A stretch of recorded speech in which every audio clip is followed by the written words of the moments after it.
नेहरू की हाइट, गांधी जी की हाइट बाबा साहब अंबेडकर से बड़ी नहीं हो सकती।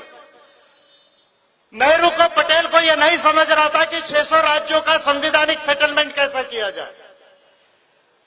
तब British parliament transfer of power के ऊपर में, जब ब्रिटिश पार्लियामेंट ने जून में 1947 में कॉन्फिडेंशियल मीटिंग बैठाई 3 जून को, और उसके बाद ये चर्चा हुई पूरे देश में और ब्रिटेन में कि अब भारत को आजादी मिलने वाली है, तब बाबा साहब अंबेडकर ने ब्रिटिश पार्लियामेंट को लेटर लिखा।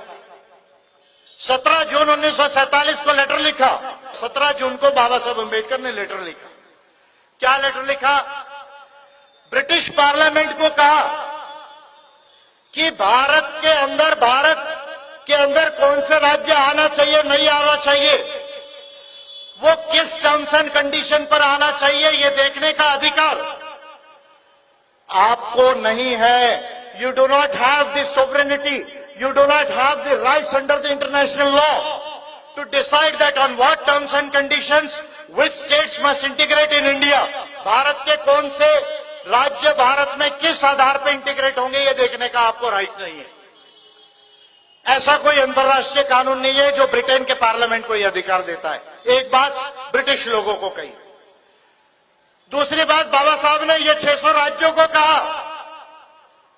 जो लोग सोच रहे थे ट्रेवनकर और अलवर के राजा, हैदराबाद और भोपाल और कश्मीर के राजा, जो लोग ये सोच रहे थे कि भाई हम तो इंडिपेंडेंट रहेंगे, हम तो अपना खुद का कंट्री बना लेंगे, छोटा नेशन स्टेट बनाएंगे, बाबा साहब अंबेडकर ने उनको वार्न किया कि ऐसी गलती मत करो। ये मत सोचो कि हम संयुक्त राष्ट्र में चले जाएंगे और संयुक्त राष्ट्र हमको एक नई कंट्री करके रिकॉग्नाइज करेगा। आप अगर ऐसा समझ रहे तो आप भूल कर रहे। आप संयुक्त राष्ट्र के चार्टर के तहत कभी इंडिपेंडेंट कंट्री रिकॉग्नाइज नहीं हो सकते।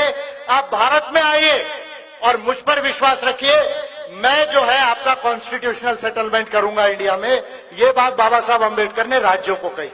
सेकंड महत्वपूर्ण बात, और जब नेहरू और पटेल ने यह बात को देखा कि बाबा साहब अंबेडकर के अलावा ये कॉन्स्टिट्यूशनल सेटलमेंट कोई नहीं कर सकता, हमारे कांग्रेस में एक भी वकील मौजूद नहीं है, एक भी एडवोकेट मौजूद नहीं है जो इस समय में भारत का संविधान लिख सके, और मुस्लिम लोग पार्टीशन ऑफ इंडिया हो गया, देश के दलित, देश के शेड्यूल्ड कास्ट ये दूसरी सबसे बड़ी माइनॉरिटी है। अगर इस देश में हमने कॉन्स्टिट्यूशनल सेटलमेंट SC/ST का नहीं किया, OBC का नहीं किया, तो इनकी आबादी 100 करोड़ से ज्यादा आज है, यानी 80% से ज्यादा इनकी आबादी है। अगर हमने इनका संवैधानिक सेटलमेंट नहीं किया तो शायद भारत एक संघ में नहीं रह पाएगा, भारत डेमोक्रेटिक कंट्री नहीं बन पाएगी और यूनाइटेड नेशंस के चार्टर